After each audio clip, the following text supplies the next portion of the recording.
zviri kuitika ndezvekuti ndine nyoka 5 ndosaka muchiona kuti ndine vandinopa kuti varambe vari stable, kozoita vamwe vokuti vanonge vasati varedi kudzitambira. Consistency is the key. Every time patinoona paine content to an extent ekundotogona kutodriver every week kuenda kwaMutare for shooting. Being famous is easy, but maintaining your fame is very difficult.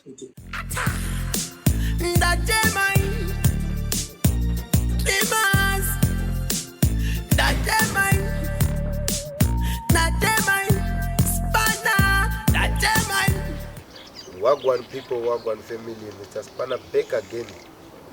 Ninyaya yevanoda kuziva kuti mapage kuti akure anokura sei, uye vanopomera vamwe vanhu vari kupisa macelebrities kuti vanoshandisa mushonga kuti mapages avo akure. Saka ndonyaya ndauya nayo panapa kuti ndikuratidzei kuti mapages anoitwa sei ende unokura sei kana uchida kukura. Ndauya ne1 celebrity redu remuZimbabwe rinopisa rinova mavhi vachitidzidzisa kuti content inopushwa sei kana uchida kukura, kuitira vaya vanofambisa mbiri yekuti macelebrities anoshandisa mushonga kana kuti vane zvavanoita kuti content yavo ipise ikure. Aiwa, imbotererai mamavhi munzwe kuti chii chinoitika, chii chinhu chaunofanira kunge uchiita kana uchida kuti page rako rikure, ufollowewe zvakanyanya. Kana uchida kurira, uchida kusvikawo pamalevels avakasvika, unoita sei. Saka ndichakusiyirai video ramamavhi vachikutsanangurirai kuti munoita sei. So let me tell you one thing. Content is all about consistency. How do you expect to grow if you post once a week and post every day like an amateur? How do you expect Iwewe to grow when Iwewe, do you know kuti someone with half your talent is doing better? Why? Because of consistency than someone as kutoita anything. You understand? Kutone muna ne consistency, iwo ne talent but ausikuita consistency, then kozoita muna ne consistency but Iwewe usinga talent rako usingaishandisi.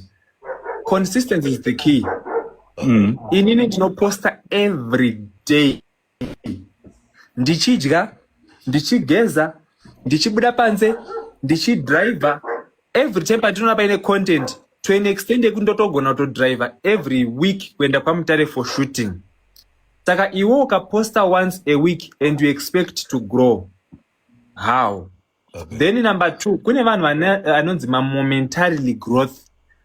Pane nguva yekutoti munhu akagrowa, not everyone is supposed to be a celebrity, or not everyone is supposed to have more followers. Unonga atosvika parichi yake watoguma paanogumira, imimi vamazokoti nemhaka yekuti akaassociata nanhengi, saka ndo paagumira ipapo. Atoguma ndo paanonga atogumira. Because let me give it this way. There are people vekuti vane trend inongolasta for a week, then that trend is gone. Then there are people who vano last for a month, then that trend is gone. Where is the Snake Undergrass today? So, Fanana Snake Undergrass, he became famous. Even up to now, if you say Snake Undergrass, everybody knows him. But then pane akauya